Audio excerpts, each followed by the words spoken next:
Students of class 9A and 9B, welcome to my history class.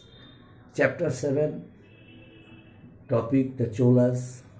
Only 2 points are left to be discussed. And one more point I would like to add, that is social life. Then the teaching of this lesson will be completed. Social life.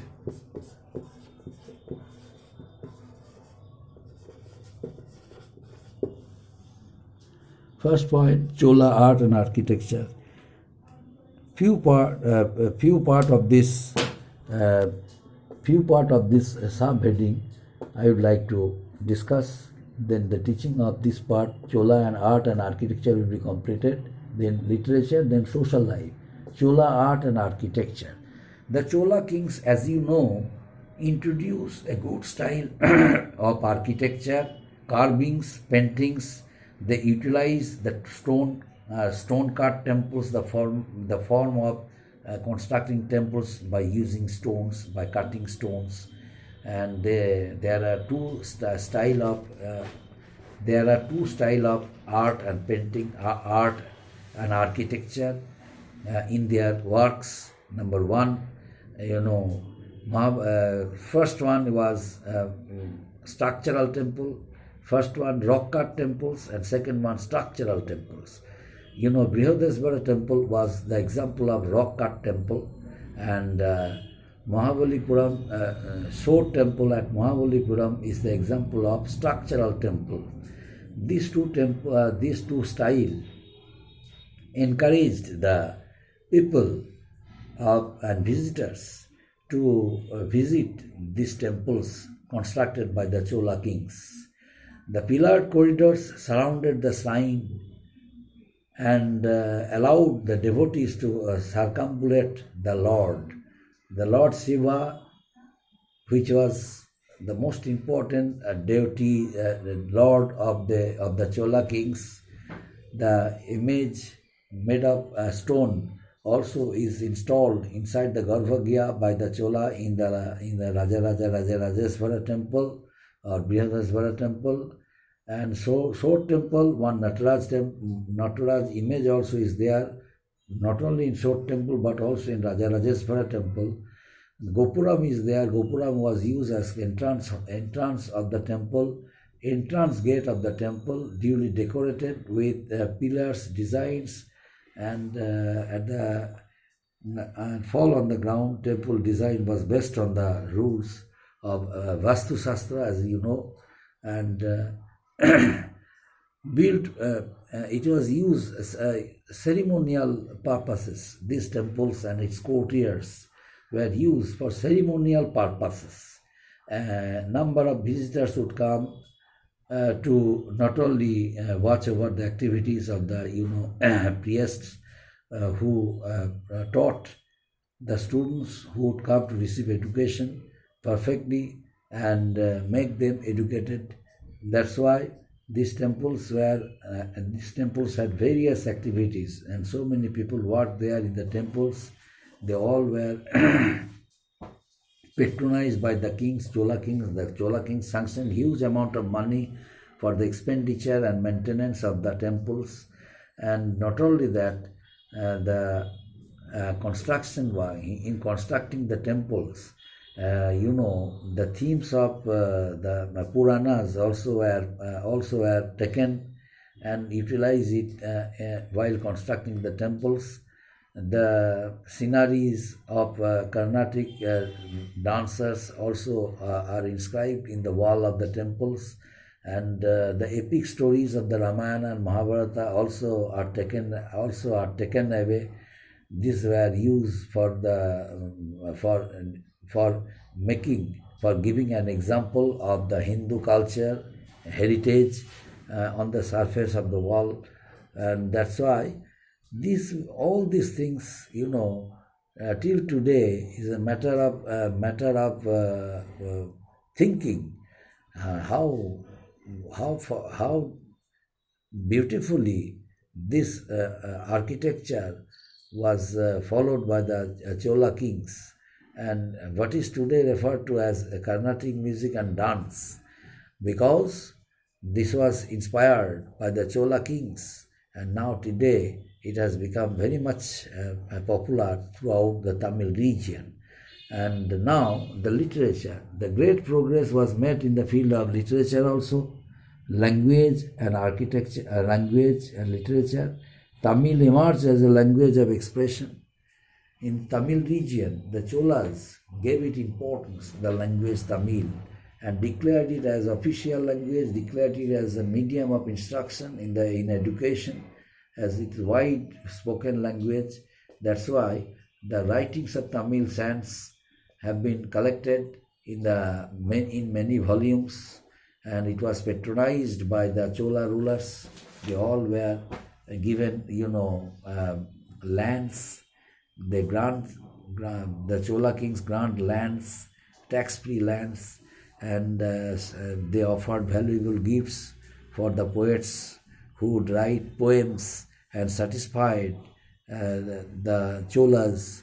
And that's why the Cholas were not only, not only fond of constructing temples, but also they were fond of patronizing the poets, the writers, and the distinguished educationists who highlighted the image of the Cholas, who increased the qualities, who communicated the message of the Chola kings throughout India. That's why they all were patronized by the Chola kings, the Chola rulers. In social life, southern India during the rule of the Cholas witnessed Hindu culture or Brahmanical faith. In northern India, Hinduism blended with Islamic culture, but the Cholas followed only Indian cultures. Only they adapted their own architectural style and art. That's why automatically the concept of calligraphy also came, because they liked and loved calligraphy also. Different types of paintings also are done on the surface of on the wall of the temples. The most salient features of Hindu culture during the Chola period also were followed. Society was fully dependent on the kings, but they had independence, they had liberty. There was no rigid structure of castes, subcaste, and at the same time, in some parts, India was the division of society into rigid structures of castes and subcastes based on occupation. But in Chola region, each and every people in the society, they lived without facing any problem.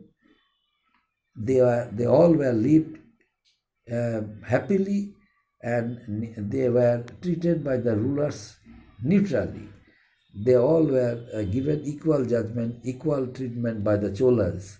That's why the focus of South Indian culture was not only the temple and art and architecture, but also the society. The society and the people who lived in the society, they all had great love, sympathy, and faith and respect for the Chola kings who favored them. And that's why during the Chola region there was no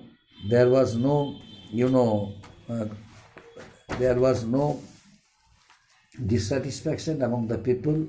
They lived peacefully. And another important thing is that some South Indian dynasties like Rashtrakutas, who ruled in the area of modern Maharashtra and Karnataka, the most renowned amongst the South Indian kings, but they were also scholarly men, encouraged trade with the Arabs. The footsteps they showed, which was followed by the Cholas, and ultimately some Chola rulers, they they did not get them involved in expanding trade and commerce because they were very peaceful ruler. They were fond of constructing temples. They are worshippers of Lord Shiva, and they consider it to be their house, to be their to be their educational centers, to be their society. That's why many of them they remain within the temple premises for hours and talk to the workers who work there and try to solve their problems, and always they extended their cooperation towards them, and since they looked after personally all the temple works and the activities of the people and the visitors who would come and the students who would come to receive education. That's why the Chola rulers always sanctioned huge amount of money for the all-round development of not only the constructional works of the temples but also the development and growth of the society and its people. In fact, it can be said that pure Hindu art form, pure Hindu style of art, for the first time we witnessed from the rules of the Cholas. The architecture, performed arts remain preserved in South India, away from the constant churning and blending that took place in North Indian plains, because North India introduced a style of Indian art along with the style of the style and art of other countries of the world. There is a mixed style of art painting we found in the works of the Indian kings, in North Indian kings, but in South Indian kings purely it is Indian art and Indian style, Indian architecture they followed while constructing their temples. That's why it is said that the rules under the Cholas, people were happy, people led a very peaceful life, and there was no inequality in the society. Most of the people they lived, but to some extent, according to some historians, some people of belonging to lower category, they were treated unequally, but still the Chola rulers had sympathy for them. There was no crisis for money. They were paid. They were helped with money by the Chola rulers, so that there was no poverty in the region. Up to this, my dear students, thank you. The teaching of this lesson completed. Next day, today I shall give you some homework. You must complete it by making it in your homework copies. And next day, I shall introduce a new lesson